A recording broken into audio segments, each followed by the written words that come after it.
যে তুমি যখন অহংকার করলে এখান থেকে বেরিয়ে যাও, তুমি এখানে থেকে অহংকার করবে তা কখনো হতে পারবে না। ফখরুজ, বেরিয়ে যাও এখান থেকে। ইন্নাকা মিনাস সাগিরিন, তুমি তো তুচ্ছ তাচ্ছিল্যদের মধ্যে একজন, তুমি তো একেবারে ছোট্ট ক্ষুদ্রতম বস্তুর মধ্যে একজন, তুমি এখান থেকে নেমে যাও। তো এবার শয়তান ভাবলো যে ঠিক আছে, আমি বেরিয়ে যাব, আপনার কথা মেনে নেব, তবে শর্ত আছে। কি শর্ত? আনযিরনি ইলা ইয়াউমি ইউবআসুন, যে আপনি আমাকে অবকাশ দেন কিয়ামত দিবস পর্যন্ত। কি দিবস পর্যন্ত? কিয়ামত দিবস পর্যন্ত এই শয়তান আল্লাহ রাব্বুল আলামিনের কাছে এই সময়টা চেয়ে নিয়েছেন যে আমি যা ইচ্ছা তাই করব, যা আমার ইচ্ছা, আমার মনে যা চায় আমি তাই করব, কোনো অসুবিধা নেই, কোনো কিছু আমাকে বলা যাবে না। এটা শয়তান আল্লাহ রাব্বুল আলামিনের কাছে চাইল। তারপর আল্লাহ রাব্বুল আলামিন কি বললেন? ইন্নাকা মিনাল মুনজারিন, যাও, তোমাকে অবকাশ দেয়া হলো, তুমি যা চেয়েছো তাই দেয়া হলো। এখন শয়তান যা মন চাবে তাই করবে, তাকেই শক্তি দিয়েছে কে? এই স্বাধীনতা কে দিয়েছে? আল্লাহ রাব্বুল আলামিন দিয়েছে। তো শয়তান যখন স্বাধীনভাবে চলবে, তো শয়তান তার কর্মকে প্রতিফলন করাবেন না? অবশ্যই করবে। কিভাবে?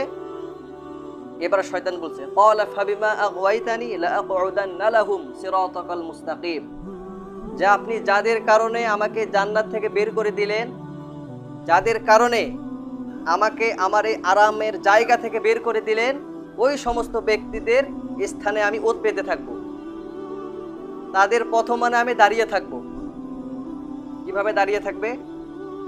আমরা ভালো কাজ যখন করতে যাব নিষেধ করবে, যখন নামাজের দিকে যাব তখন সেখানে নিষেধ করবে, যখন সৎ কথা বলবো সেখানে শয়তান নিষেধ করবে, মানুষকে পর্দার কথা বলবো সেখানে নিষেধ করবে। এরপর ইসলামিক শিক্ষায় সুশিক্ষিত হবেন, এই দিকে যখন আপনি যাবেন এই পথে শয়তান বাধা করবে আপনাকে। প্রত্যেকটা ক্ষেত্রে যত ভালো কাজ আছে এই পৃথিবীর বুকে, প্রত্যেকটা ভালো কাজের জায়গায় যখন কোনো মুমিন ব্যক্তি যাবে সেই জায়গায় শয়তান উৎ পেতে থাকবে, কুমন্ত্রণা দিবে। তারপর শয়তান আরো কি বলল? এবার ব্যাখ্যা বিশ্লেষণ করে বলল, সুম্মা লাআতিয়ান্নাহুম মিন বাইনি আইদিহিম ওয়া মিন খালফিহিম ওয়া আন আইমানিহিম ওয়া আন শামাইলিহিম ওয়া লা তাজিদু আকসারাহুম শাকিরিন, যে আমি আপনার ঈমানদার ব্যক্তিদের সামন থেকে আসব, পেছন থেকে আসব, ডান থেকে আসব, বাম থেকে আসব,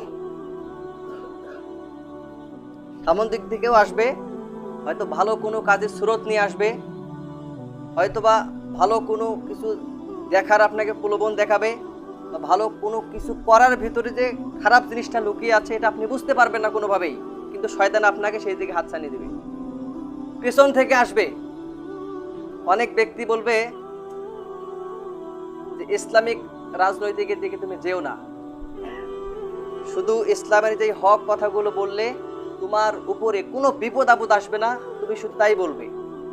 যেই কাজগুলো করলে তোমাকে সরকার তাড়া করবে, তোমাকে এই পৃথিবীতে সঠিকভাবে থাকতে দেয়া হবে না, তোমাকে তোমার ইচ্ছা স্বাধীন কোনো কিছুই তোমাকে করতে দেয়া হবে না, ওই পথগুলো তুমি যেও না।